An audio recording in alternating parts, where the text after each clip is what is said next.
Namaste. This is Izichiade. This is the Golden Circle Movement channel. Thank you. Today we're going to discuss a question one viewer commented on, and that is, how does the light affect DNA? That's a very good question. Now, my answer is probably not what you think. I have not really found a conclusive, I haven't found conclusive proof that light does change DNA. I'm sure everyone would say, well, it must change your DNA eventually. Here's what I do know, that when you receive light on a consistent basis, it begins to melt toxins. So toxins that you may have in your head from medicines and pollutants that we've received, they begin to melt and leave the body as, mucus, as sputum, diarrhea. Other parts of the body will begin to excrete the toxins as they melt and are loosened from the body. They have accumulated in the spiritual body and condensed into the physical body. So as one gains greater purification, greater purity of their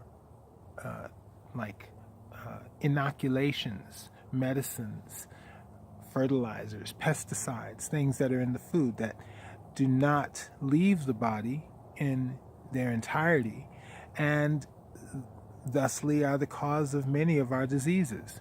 So when we are able to receive light,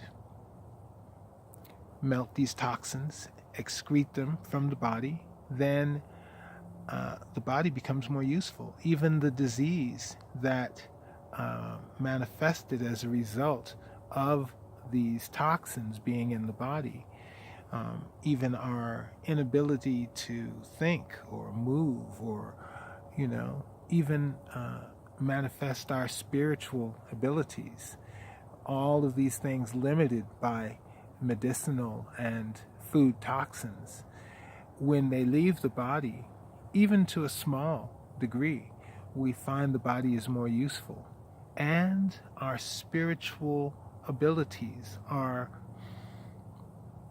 more available to us. So it's not a change in the DNA, it's just an improvement in the body. So I would say that even though it is wishful, and maybe it is truth, that the DNA is altered as a result of the absence of the disease or other situation. But it is also true that it's the same DNA. You're the same height, you're the same shape that you were before, unless you perform other actions. Your DNA may not change directly as a result of receiving light. So your body being in a better condition, you are better able to fulfill your mission. So it is helpful not only to others to give light often. Now, how do I give light often? That's a good question. Well, I would say find the sickest person that you know. Send them a text message when you have 10 free minutes. Visualize their face, and you send them this message, sending light. 10 minutes. And you don't have to focus on the individual constantly. You can continue doing what you're doing. What you have to realize is you're so smart your brain, when unencumbered by doubts, if you visualize your friend, your mother, your uncle, the most afflicted person that you know, just like a flash, you see their face and then you continue on. Let it go. Don't dwell on it. Just be. You can set a timer if you like. But the most important thing is that you remain happy, good, honest, true, for at least 10 minutes. Be the light. Be light.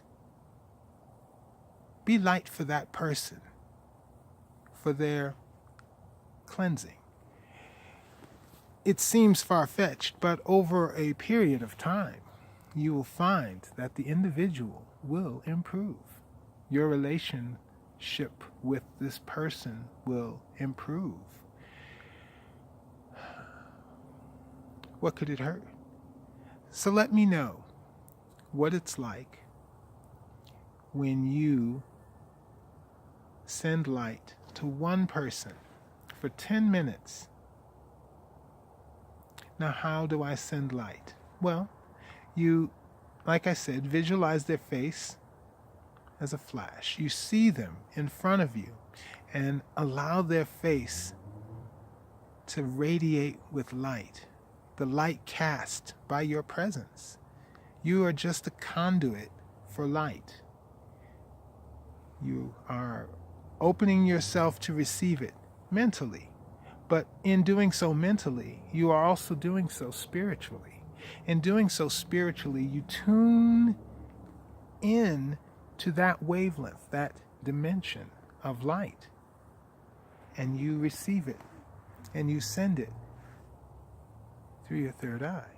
Your third eye is the eye that sees beyond time and space. So there, they are receiving light. At first, they may not notice it. And you send them a text message, sending light, 10 minutes. But over time, let's say you do this daily. Over a week, 2 weeks, you should notice this person may ask you, what is it that you're doing? You sent it at just the most amazing time. I had an accident and I was all shaken up, but then, or something to the effect that they felt an effect of the light at that moment. It will seem coincidental at first, but as you expand your range, you will find that there is no coincidence. The light grows stronger through you, to you, as you give it to others, as you find more and more people who are just simply not happy. So, let me know in the comments how it went when you gave your session. If you've already been giving sessions, please give me some input, some feedback on how your sessions go. If you have any questions, please leave your comments. If you're new to the channel, please subscribe. Make sure that you hit the notification bell. And also, like this video. Let's go up in the ratings so others can find this video and begin to channel light. The more light that we channel, we will improve the grid. We can guide the grid beyond what many think that we can. So we have to unite together. On that wavelength of light, we can ride it. Any case, thank you for your participation in the Divine Light program. Thank you for helping to create paradise on earth. Thank you for participating in the Golden Movement Circle channel. Until next time, namaste.